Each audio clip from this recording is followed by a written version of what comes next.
The house behaved strangely that night, as if it were aware, alert, almost lying in wait. It was my last night there, and even though I hadn't said it out loud, it felt like everything around me already knew. The darkness had a different glow.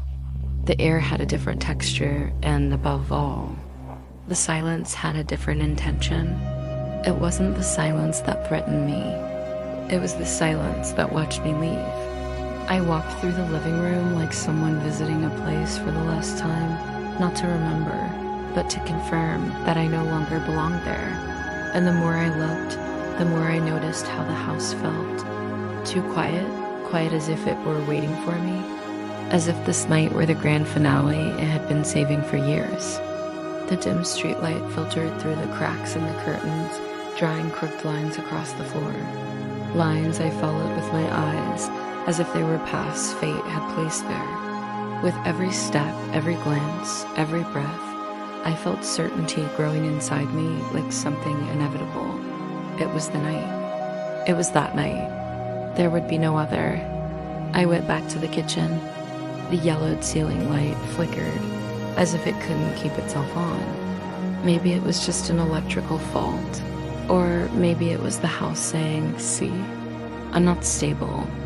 I never was. The faucet dripped slowly, each drop echoing against the steel sink as if it were marking the time of my departure. Drip, drip, drip. That sound, which had irritated me so many times before, now felt measured, almost ritualistic, as if it were setting the rhythm of my liberation. I leaned against the sink and closed my eyes. The feeling was strange.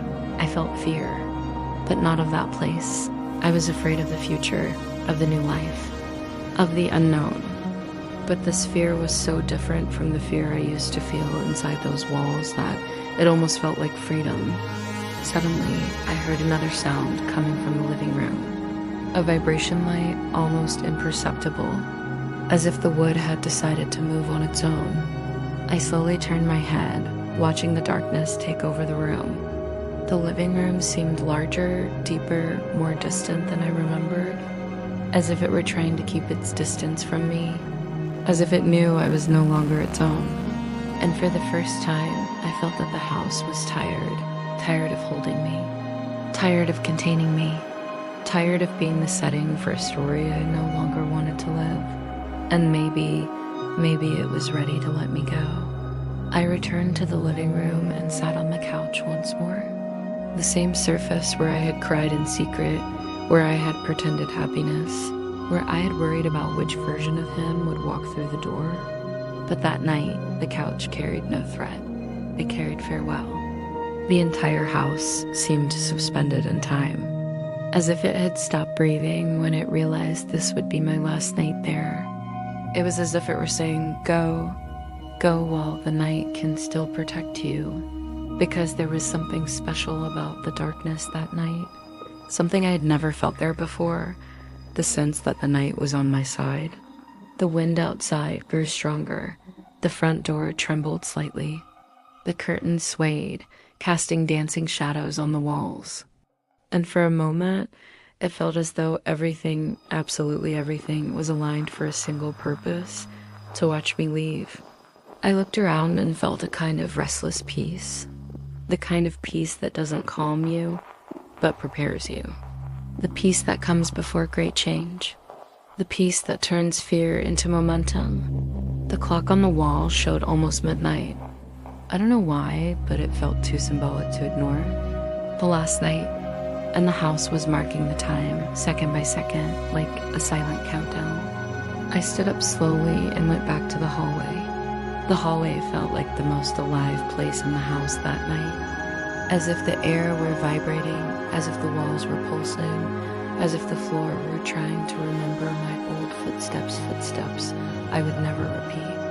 I ran my hand along the door frames like someone touching scars, and as I did, I realized the deep truth.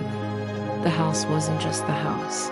I had been part of it, part of the fear, part of the darkness, part of the silence, and now I was cutting the bond. It was strange to realize that, almost painful, almost poetic, I took a deep breath, and in that breath, I felt something shift inside me, as if I had finally dropped an internal key I had been holding onto for years.